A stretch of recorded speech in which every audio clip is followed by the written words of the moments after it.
And my first congregation were gangbangers, both Crips and Wow. Bloods.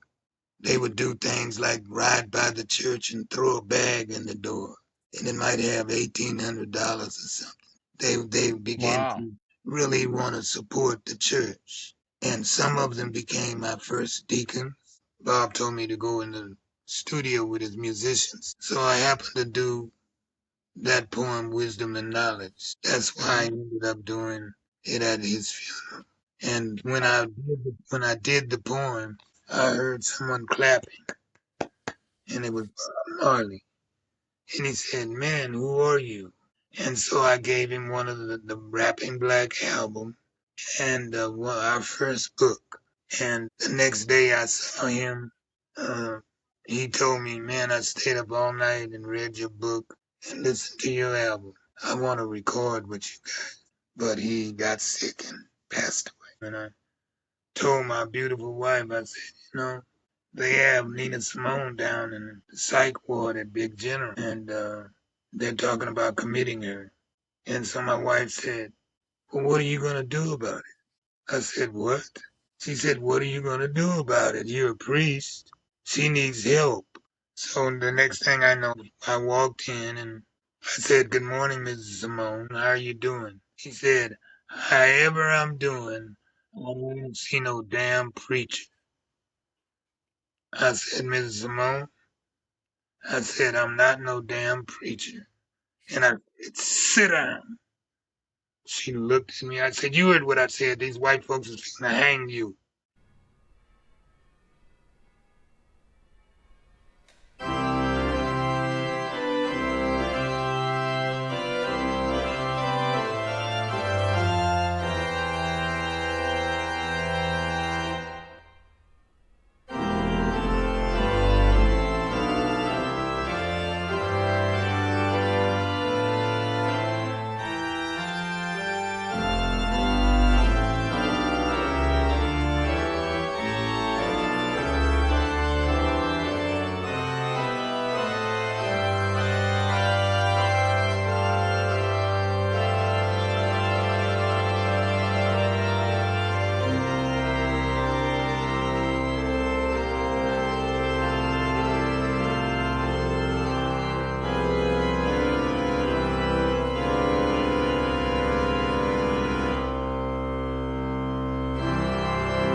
Hello, Father Amde. It's a pleasure to meet you. It's a real honor. Pleasure is mine.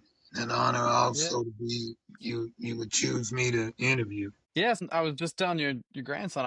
I've listened to quite a few interviews with you, and of course, everyone wants to know about rapping and how you have a very legitimate claim to sort of being, in a way, the first rapper, because the album that the Watts Prophets put out at the beginning was the first that sort of coined the term, at least as far as the music industry is concerned. But I know from your bio and from talking to a friend, Deacon Hinnock, that you converted to Ethiopian Orthodoxy and became an Ethiopian Orthodox priest. But I haven't heard any interviews where they've really asked you about that. So I'm super curious as to what was the timeline and what sort of spurned your conversion into Ethiopian Orthodoxy. Well, I first I was, I was breeded to be a priest by my grandmother. You see, I'm a Creole, and Creoles knew that they were into existence, and all of them weren't smiling about it. Hmm. So they began to breed children to be poets, to be priests. And then in Louisiana, they actually had a school, the Creoles, that taught militant poetry, how to write militant poetry. Most of it was published in France. That's where you'll find it because they were, children of the slave master. So some of them went to school there, but the Creoles had their own school where they taught militant poetry. My grandmother happened to be one of those women, a very holy woman. who always tried to buy her a house next door to a Catholic church. There are no greater Christians, Catholics, than Louisiana Catholics. So I had read about the Ethiopian Orthodox Church uh, in a book called Home to Harlem, I believe, by Claude McKay. And I knew it was one of the oldest Christian churches in the world. But how I got involved with the church, as I was a Rastafarian. I was one of the Okay. first Rastafarians in the western part of the United States. They were in New York on the East Coast because of the islands there and that area. But they weren't here. There were no Puerto Ricans here. There were no Jamaicans here when I was a boy, when young man. So I had met the first Rastafarian to come to the western part of the United States. His name was Kojo. He knocked on my door one night, and I had never seen a Rastafarian. I was quite shocked, and because we kept our hair neat and all that. So he told me his name was Waldy Raphael. This is literally what he told me. He was dressed all in white and he was barefooted. And he just came in my house and kind of took over that night. And that's how I got introduced to Rastafarians. At the same time, I was working with the gang, the beginnings of the Crips and the Bloods. And so I still work with the Blood, but I was a Rasta. And I was trying to get some of them to come that way. But I happened to go to Jamaica. Some of the elders started inviting me. I had never been out of the country. And they invited me to Jamaica, and I happened to go to a place called Waterhouse. And there I met the head of the Ethiopian World Federation. Haile Selassie sent two things to the West, to the African Americans. The Ethiopian Orthodox Church for the culture, tradition, and history, and what they call the Ethiopian World Federation. That was to begin to Okay. make trade between us and Mm-hmm. to pay for the churches that we wanted to start in the West. There were Rastas, but this was Rastas, but at this time that's what was going on. So before I left, this young Rasta came to me and he told me, man, you don't want to be Rasta. I said, why? He said, we have a lot of conflict now. He said, people are not serious in a lot of places. You would be more help to us if you went to the church. And I took his advice and I said, where's the church? He said, in New York, in the Bronx. So on the way home, I stopped in New York and I happened to meet Abba Mandrifo, who was the head priest there. But the bishop was named Athanasius. Mm-hmm. And me and the priest, we became friends immediately. And he rebaptized me. But he didn't know I was a Catholic and that stood in the Orthodox Oh, Church okay. as baptism. Right. So they had to, kind of forget that. And that was just, we did the service and everything. But when he found that out, he had to take it, rescind it. So that's where I became an Ethiopian Orthodox. That was the first connection. He liked Mm-hmm. me and he gave me a letter as I was leaving. And it said that I could go. This is how we had known each other in 2 weeks. And the bishop happened to be there, also that this time. And so Abba, he was called Abba Mandrafo at that time. He gave me a letter, and this letter said, you have permission to go and raise money in the name of the Ethiopian Orthodox Church in order to start a church in Los Angeles, an Ethiopian Orthodox Church. And so Okay. that's what they did. And I came back, but on the way before I was leaving, to show you how me and this priest really gelled together. I read that letter. So as I was leaving, I had to go and also tell the Archbishop goodbye. At that time, the Archbishop of the Western Hemisphere. And so I said, thank you for the letter, Your Eminence. And he said, what letter? I said, this letter. Let me see that. And he read it and he said, Abba Mandelfeld, come here. He said, did you give this man this letter that we haven't even known him 2 weeks? And you have given him permission to go and start a church and to raise money in the name of the ancient Ethiopian Orthodox Church. And Abba Mandelfeld said, yes, I did. He said, well, if anything goes wrong, you're going to be to blame. And so anyway, that's how I got associated with the church. And I came back, and at that time, the gangs were in their growing beginning years. And they hadn't been around maybe a year or so when I started working with them. And so they wanted to turn things around. They kind of realized that they had went in a kind of wrong direction. Mm-hmm. And they came to me, asked me, what should they do? Hey, hit that like button. And so I was always thinking, I always had a Pan-Africanist way of thinking. And I said, well, what could I do that would give them something that they could learn from and change their ways of thinking? So everything that was here, the Karanga and the different spiritual organizations that I knew of were reaching for Africa.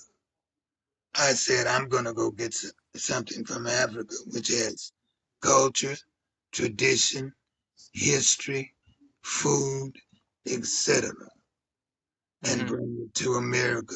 Because the gangs had asked me, what should they do? And And so, pardon? when you say you were working with the gangs, what does that mean? Just for clarification.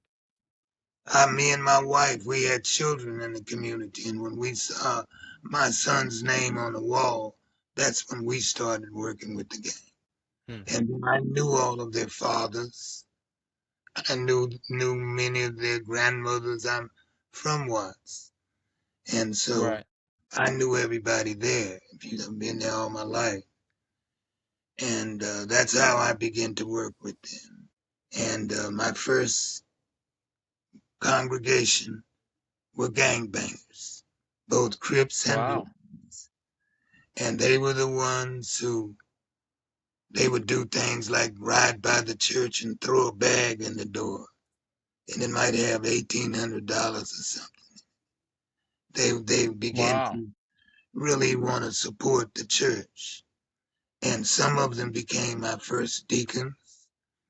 The Ethiopians, I don't know if they even know this story because they didn't when when they first came there was only students here until Haile Selassie got overthrown. So the men didn't care for African Americans or Jamaicans. They had their own kind of community. But there was a girl named Zoma. She said, I'll teach you guys Orthodoxy. Her father was Major General Shivara for Haile Selassie. He was in the army somehow. But anyway, she started teaching us, and then I started taking the congregation to the Armenian church, and we learned their form of Orthodoxy, which is all the same. Any Orthodox Hmm. church, it's the same beliefs, etc. And then I went to the Coptic church, and we would go to Bible study there, and at the same time, I was going back and forth to Jamaica and studying with Archbishop Isaac, who had become bishop by then.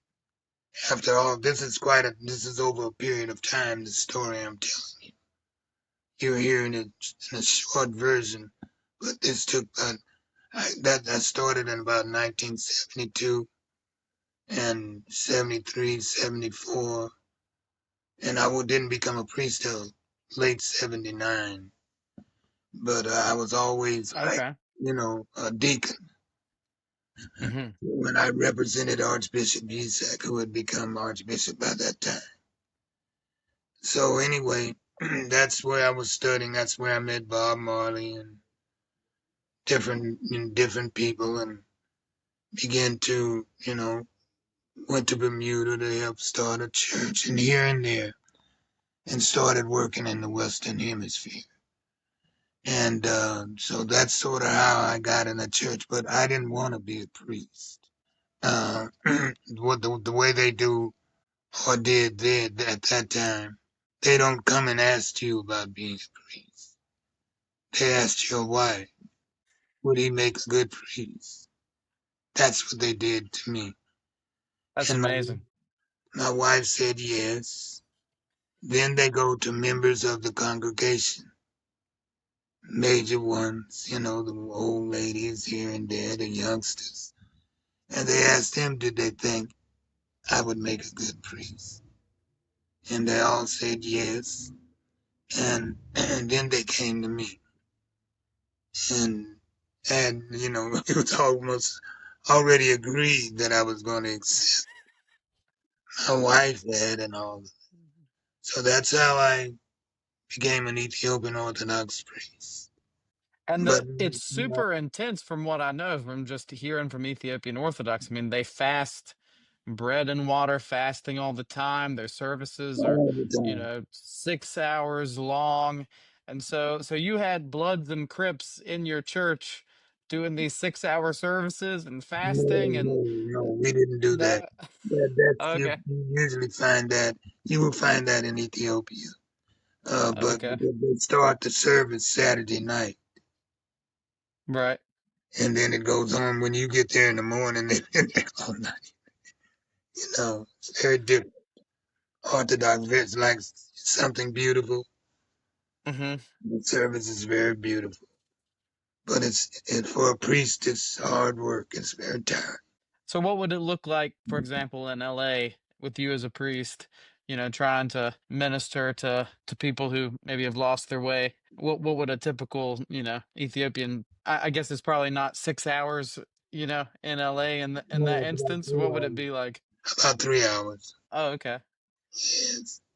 Yeah, but my congregation was made up of maybe 30% Jamaicans, 30% African Americans, and maybe another 30 or 40% Ethiopian. But the Okay. Ethiopians did not want to be with the African Americans or the Jamaicans. So Really? they broke away from us and started another church. And they tell that church history. They don't Hmm. tell ours. Interesting. And with the poetry, right? So you're in the Watts Prophets. I've listened to some of was it Rapping in White World? There's Rapping some in the white world. right, there's some pretty hardcore stuff on there. I mean, it's definitely you feel the pain, you feel the collective pain of the community. How did your poetry change, or did it change after becoming so involved in the Ethiopian church and then even becoming a priest? Because I know there's an Ethiopian poetry tradition, right? Where in some of these big places, perhaps in Aksum, they might have a full-time poet who basically most of what he does is he writes poetry and recites it once on Sunday, and that's it. And so did your poetry fit into that Ethiopian tradition? or is it its own thing, or what's the relationship there? I never introduced that. You see, people only look at us as militants. We were family men. We had children. I had I wasn't just writing about black and white world. I was writing Hmm. about the computer we're using right now coming. I was writing about what the Watts prophets were talking about. If you listen to our work, we changed with the times in a sense, but our message was always the same. Yes, but I guess you would put me in the category of a Debtera. That's kind of where the poets and musicians and God kind of fit. They're a little different sometimes. The poet is a bit, Right. so. But that's the category maybe you would put me in the church. Hello, everyone. Would you please consider supporting me on Patreon? I'm really enjoying making this podcast as a means of having interesting conversations with people in the arts and those who are interested in promoting beauty, especially in the liturgical arts. But I'm also doing this as a means of trying to help support my family. So if you would prayerfully consider supporting me on Patreon, it would mean the world to me. The first 20 people in the United States who sign up at any financial level, be that the $5 level or above, will get a free copy of my CD, Bach's Organ Mass, recorded on the Trost organ in Waltershausen. Thank you for your support. So can I ask them, for example, you did the homily at Bob Marley's funeral, right? Hmm. And you did that as a poem. And the poem was, about the East and the West, and it sort of riffed on technology and wisdom versus knowledge. Was was that type of poem, is was that more Watts prophets, or I don't really totally understand the do That's what? Watts prophets. We never changed being the Watts prophets. I just didn't present it to the church, but I still did my poetry. I never stopped being me. And that poem was written because I had been invited to my first major university as a young poet, and it was UCLA. And I didn't have any poetry for white people. We weren't Mm, talking to white people. So we were the guys who didn't want to sit on the toilet next to you. You could keep the toilet. We wanted our own toilet. We were a little different. That's the kind of grandmother I had. That's the way I was raised. Get your own. You see, Creoles was the kind in the middle of everything. Blacks didn't want us around and whites didn't either. So we chose excellence and moved on. We were the first ones to have a black daily newspaper. As I told you, we breeded militant poets. And we had some very holy women amongst us. Our grandmothers at that time. Our grandfathers played a role, a major role, but not like our grandmothers. They sort of bred certain ones of their grandchildren to be and think like me. I hmm have to give that to her. The first lesson she taught me was, in her words, when you're being done wrong, put your foot down and speak up. That was a major lesson for me. And so that's how I got involved in all that. The church. I was really breeded next door to a Catholic church at the back door okay. of the memory. And how did you meet, for example, like Nina Simone and Bob Marley, who I know you have both had relationships with? Did I'm you convert? You baptized Nina Simone, right? Did you also baptize Bob Marley? no, the bishop, Archbishop Isaac did, Oh, but okay. his family had been baptized for 10 years when he died. Bob just hadn't got, there was so much pressure around him and different people wanting him to go different ways. So he just kind of stayed cool like he was, and tried to satisfy everyone around him in a sense. So, but I met him. I was studying in Jamaica with Archbishop Isaac, And Bob, he was Bob's confidant. You know, he was his mentor. And so Bob had him in an apartment, like he had a duplex. And he gave one half of it to the bishop and was taking care of that. For the bishop, that was his office and his home. And Bob was next door. So one day, I'd see Bob out in the yard, but we didn't really talk. And so one day the bishop had a meeting with him, and at that meeting they went to the office, and Bob told me to go in the studio with his musicians. So I went in there and I was sitting and waiting, and one of them asked me what did I do, and I told them that I was a poet, and they said, do a poem. So I happened to do that poem, Wisdom and Knowledge. That's why I ended up doing it at his funeral. And when Okay. I did the poem, I heard someone clapping, and it was Bob Marley. And he said, "Man, who are you?" And so I gave him one of the Rapping Black album and our first book. And the next day I saw him. He told me, "Man, I stayed up all night and read your book and listened to your album. I want to record with you guys. I want you to do my music, and I wanted you to do your poetry." And so that's how we met. And then him and I were assigned the youth organization in the church for the Western Hemisphere. That's why he ended up coming to Watts and Compton with me. We would begin, and we were getting ready to record an album, but he got sick and passed Hmm. away.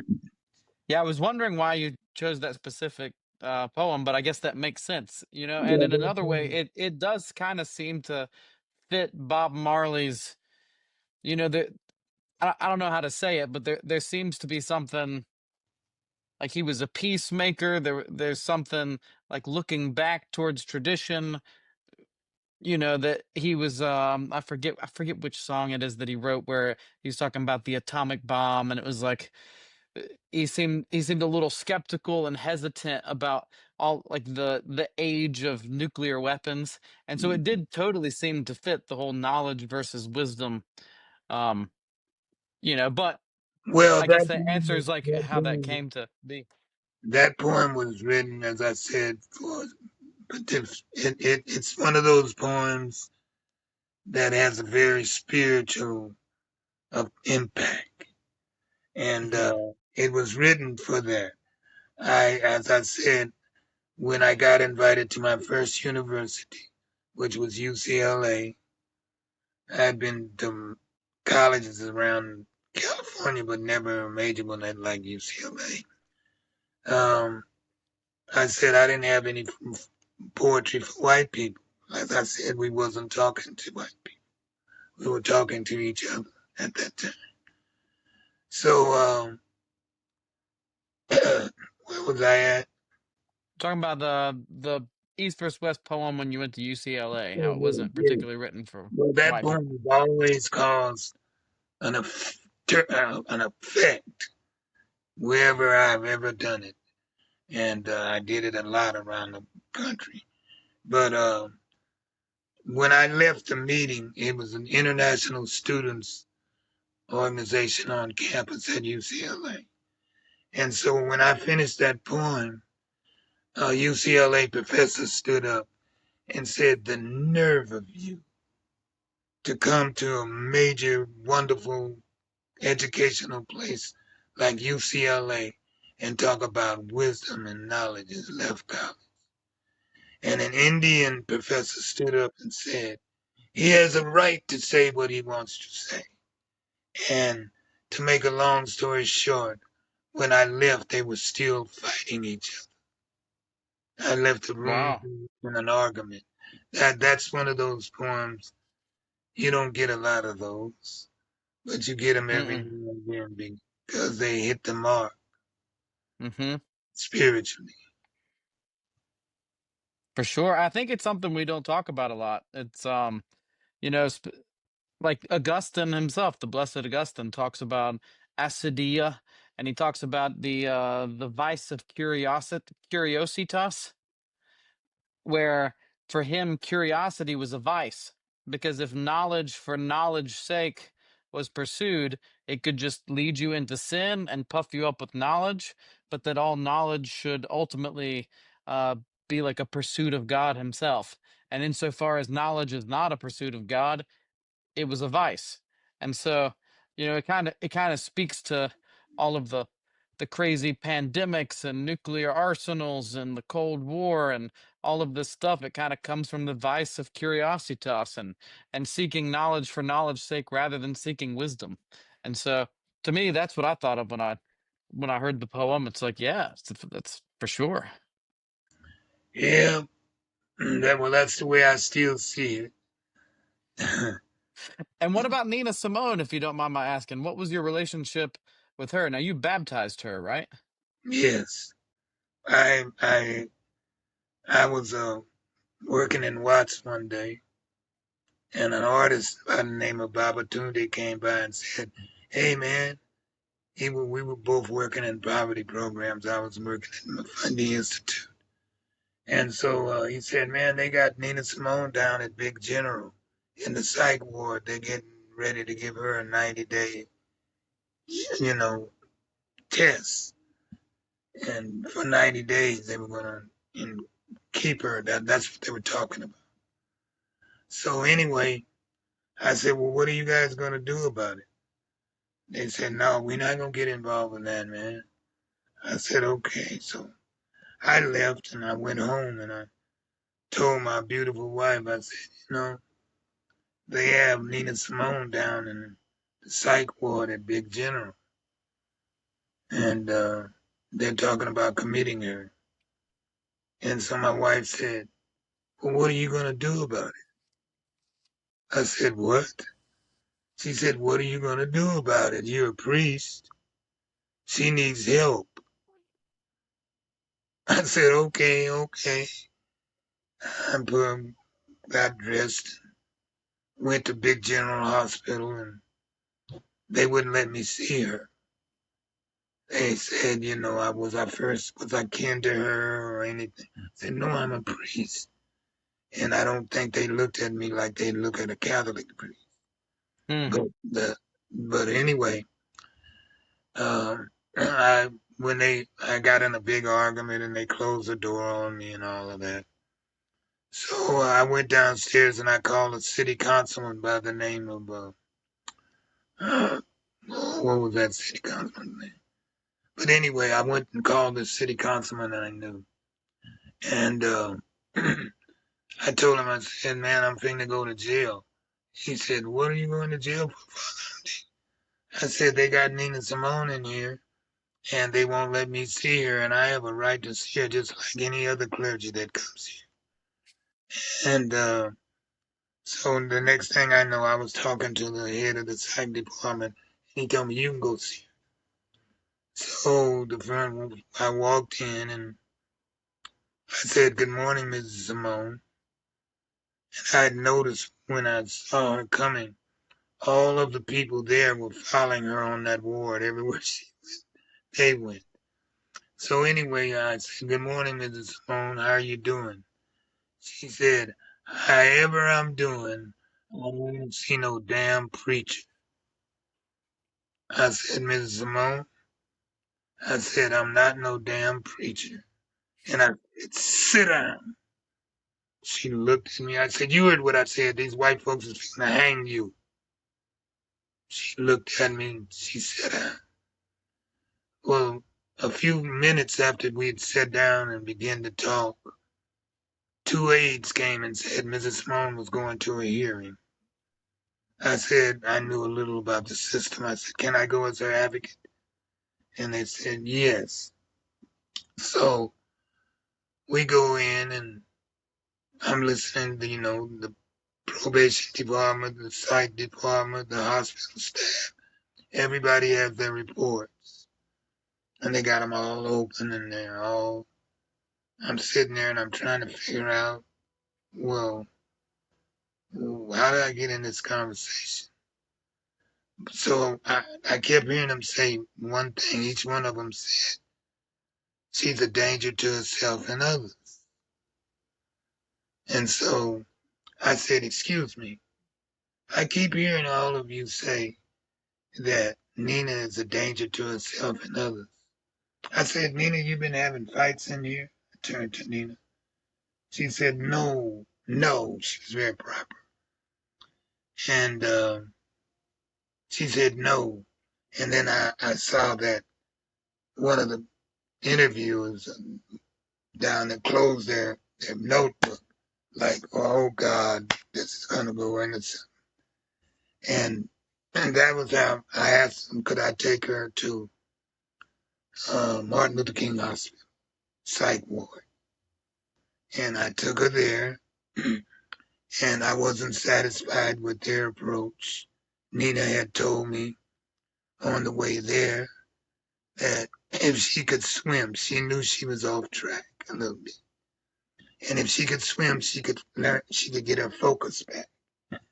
And so I knew Martin Luther King Hospital had a pool there. And I asked the psychs as they were interviewing her, could she go and swim? They said no, that won't be a part of her treatment plan. And so I told Nina, come on, and I took her home, and she stayed with me and my wife. We gave her our bedroom, and she stayed with us a little over 2 months until she got herself together and got an apartment in Beverly Hills and went back to work. That's another story. But that's how I ended up baptizing. Wow, beautiful. Yeah, and the can I ask, maybe what was the appeal for her for the Ethiopian tradition? Like, what did you say that was different than, oh, because go back and become Catholic, or you know Baptist, or what specifically for you and for her was the appeal of Ethiopian Orthodoxy that she was like, yes, So I'm in. the service and the spirit of it. If you see the pictures of her on my website, you'll see the beauty that comes into her eyes and into her character as the Holy Spirit just kind of took her and put her in a different place. Yeah, and as a musician and a poet, what would you say is the things that you love the most about the poetry specifically of the Ethiopian Church, or the music of the Ethiopian Church? Is there anything that really specifically love being a musician and poet yourself? Well, a poet has only one love, and that's the truth. If he's a real poet, even if that truth hurt him, that's a Mm, poet's. He's a protector of the truth, and that's kind of the Dogon and that sort of African tradition. Christianity goes all the way back to Egypt. hmm Christ was the first one to have a virgin birth. So much of little, lot of familiarities if you read Egyptian history and see how they hook it up. I'm not a scholar on it, but I've read it. I kind of know what's happening with that. sure. Yeah. No, that's and I know there's a lot of people who are Rastafarian. I don't totally understand the Rastafarian religion versus, Ethiopian Orthodox. My understanding of it was, it's a lot of it is around Emperor Haile Selassie and the belief that he was sort of the Messiah, and then he sent emissaries to Jamaica and said, "Hey, I'm not the Messiah. Don't worship me." But then all of the Rastafarians said, "That sounds exactly like something that if he was the Messiah, he would say." And then He sent delegates of the Ethiopian Church to the Rastafarians. Is my understanding of that correct? Or as someone who was Rastafarian and then became Ethiopian Orthodox, um, Yeah, that is sort of that happened.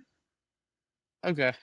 Yeah, that's sort of how it happened. They looked at him as God, a living God. They believe in a living God, and they've adopted the church.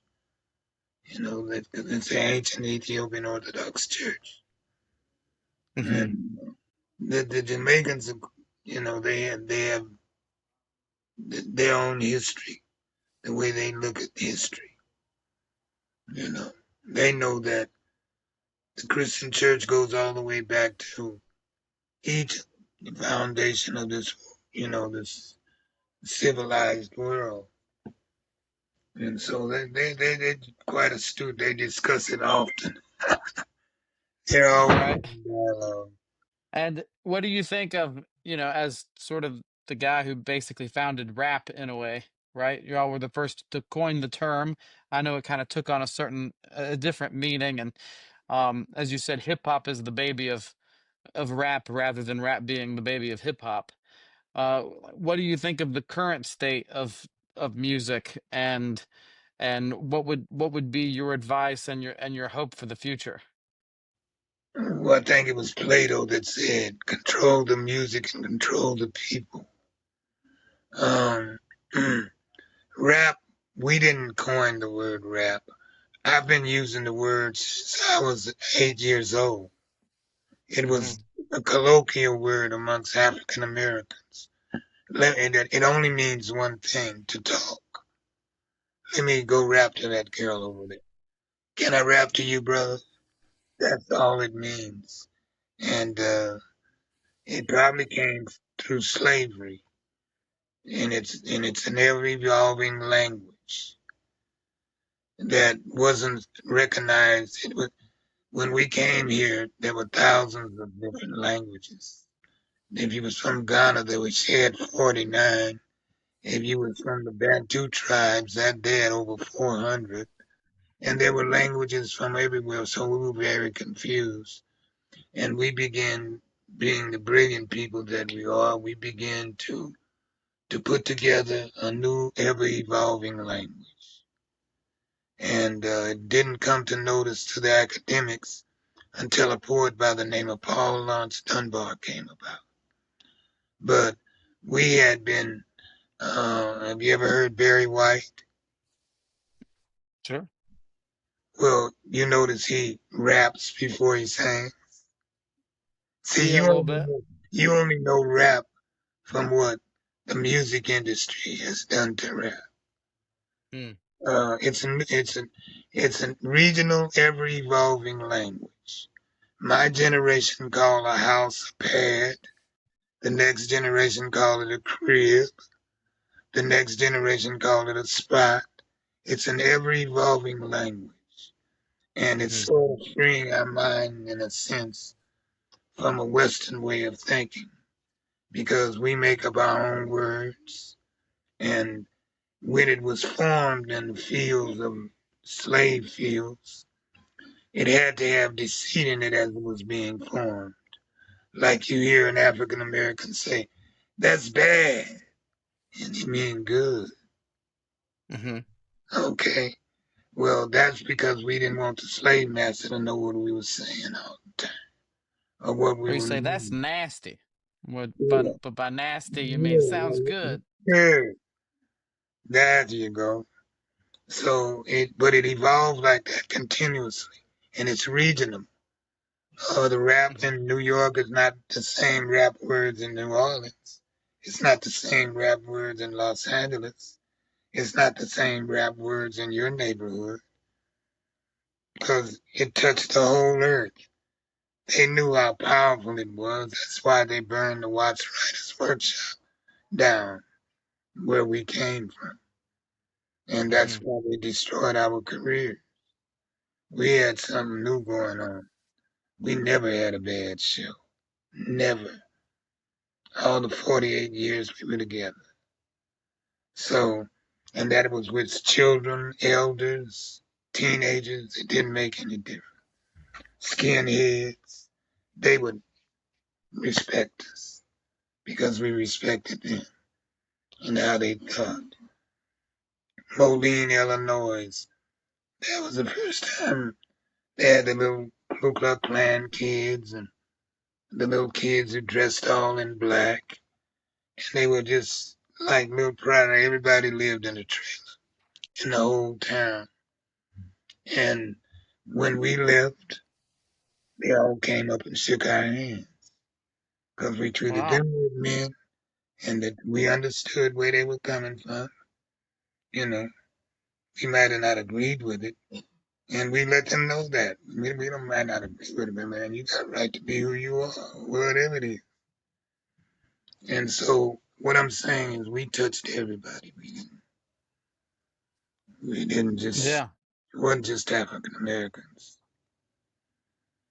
No, and I think we miss a lot of that. People are afraid to talk to each other and to have conversations, and there seems to be a, I don't know, there constantly seems to be some like racial antipathy towards like between blacks and whites in a weird way. It's like I don't totally understand it, but as a as a Ethiopian Orthodox priest, as a Christian, do you have any sort of advice for the racial reconciliation and like bridging the gap? And because there seems to be, just from my own biblical like exegesis, there seems to be both the sense of like it is the race of Christians whose nation is heaven. These are terms that you hear. So like the Christians are one race and their nation is heaven. But then you also see like in Revelation that when the bride is, in the middle of the New Jerusalem, people from every tribe and every tongue and every nation come and bring their gifts before the Lamb. So it's it's both an affirmation of the distinctions that we have as humans, and then also, Christ is that which binds us all together. And so I don't know if any of that speaks to you, or what what words of wisdom you might have for Well, seeking peace in a society that doesn't seem to want it. it has to play itself out. It's, yes, a spiritual war between good and evil. And, you know, it's evil is at this time winning and losing all at the same time because of all the horrible things that it's doing today. Man is way off track and everything is socially engineered. I watched social engineering come after the Watts riots. That's the first time I noticed Hmm. how they socially engineered us out of our community. And so that's what's going on in a technical world. And you've probably heard my poem on there about the internet. So that's where we are today. We're dealing with it right now. I got one in my hand and you got the other. You know, it's very different now. But pain is coming. There's a lot of pain still to come. Like Bob said, many more will suffer and many more will have to die. I don't know why, but it's a battle between spirits and good will win. Christ was an image that we should emulate. We all can be Christ-like. And I do see the Christ in all of us. That's why I was able to work with killers and gangbangers, because they might have been horrible, but I could always see that good little piece. It's in the part of all of us. Like, if you don't think like that, you can't work in the streets. Those people come in all forms. Devils come to your house. Well, thank you for speaking with me today. Is there anything left untouched that you'd like to add? Or I know you said you only had a little while, so I don't want to, you know, over take too much of your time, but Well, my story haven't really changed, but this here has to play its way out, and it's still, like I said before, there's a lot of more pain and a lot of more suffering to go yet. And, on those who endure and keep the Spirit of God close to them, and I kind of also think of my ancestors constantly. That's a part of what I had to being an Ethiopian Orthodox priest. Well, thank you for talking to me today. Well, it was a pleasure. I always love to talk to good people. Yeah, me too. I appreciate it. And God bless you, and you have a good life. I don't say a good day, 'cause one ain't enough. I appreciate it. Thank you. All right, God bless. God bless. Do you like Bach? I know you like Bach. You should buy a copy of my CD, Bach's Klavierübung Dritte Teil, at the Waltershausen Trostorgan, which you can purchase on my website, MatthewWilkinson.net. There is a link below